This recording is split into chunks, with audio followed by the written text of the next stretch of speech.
दोस्तों, एक राजा था। उसे पढ़ने लिखने का बहुत शौक था।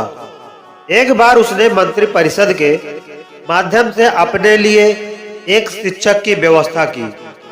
शिक्षक राजा को पढ़ाने के लिए आने लगा। राजा को शिक्षा ग्रहण करते हुए कई महीने बीत गए, मगर राजा को कोई लाभ नहीं हुआ। गुरु तो रोज खूब मेहनत करते थे, परंतु राजा को उस शिक्षा का कोई फायदा नहीं हो रहा था। राजा बड़ा परेशान था। गुरु की प्रतिभा और योग्यता पर सवाल उठाना भी गलत था, क्योंकि वो एक बहुत ही प्रसिद्ध और योग्य गुरु थे।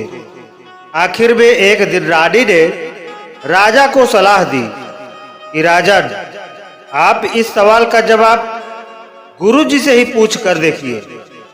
राजा ने एक दिन हिम्मत करके गुरु जी के सामने अपनी जिज्ञासा रखी। हे गुरुवर, क्षमा कीजिएगा, मैं कई महीनों से आपसे शिक्षा ग्रहण कर रहा हूँ, पर मुझे इसका कोई लाभ नहीं हो रहा। ऐसा क्यों है?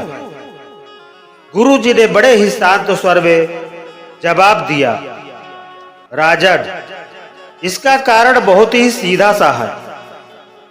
गुरुवर, कृपा करके आप शीघ्र इस प्रश्न का उत्तर दीजिए। राजा ने विनती की। गुरु जी ने कहा, राजन, बात बहुत छोटी है, परंतु आप अपने बड़े होने के अहंकार के कारण इसे समझ नहीं पा रहे हैं और परेशान और दुखी है। माना कि आप एक बहुत बड़े राजा हैं। आप हर दृष्टि से मुझसे पद और प्रतिष्ठा में बड़े हैं, परंतु यहाँ पर आपका और मेरा रिश्ता एक गुरु और शिष्य का है।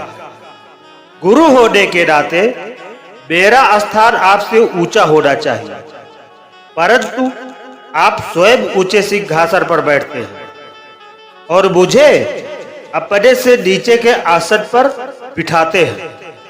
बस यही एक कारण है जिससे आपको ना तो कोई शिक्षा प्राप्त हो रही है और ना ही कोई ज्ञान मिल रहा है। आपके राजा होने के कारण मैं आपसे यह बात नहीं कह पा रहा था। कल से अगर आप मुझे ऊंचे आसन पर बैठाएं और स्वयं नीचे बैठे तो कोई कारण नहीं कि आप शिक्षा प्राप्त न कर पाए।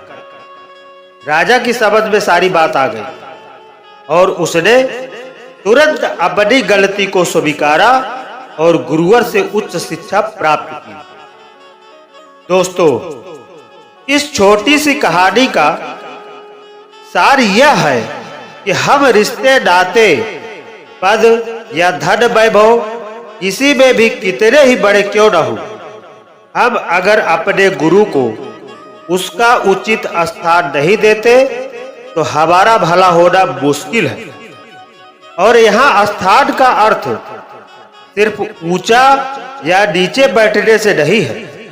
इसका सही अर्थ है कि हम अपने मन में गुरु को क्या स्थान दे रहे हैं। क्या हम सही मायने में उनको सम्मान दे रहे हैं या स्वयं के ही श्रेष्ठ होने का घमंड कर रहे हैं? अगर हम अपने गुरु या शिक्षक के प्रति हे भावना रखेंगे तो हमें उसकी योग्यता एवं अच्छाइयों का कोई लाभ नहीं मिलने वाला। और अगर हम उनका आदर करेंगे, उन्हें महत्व देंगे, तो उनका आशीर्वाद हमें सहज ही प्राप्त होगा। तो दोस्तों, आज का यह प्रसंग यहीं समाप्त होता है। कहानी अच्छी लगी हो तो लाइक करें, शेयर करें और इसी तरह की कहानियाँ सुनने के लिए हमारे चैनल को सब्सक्राइब करें। धन्यवाद।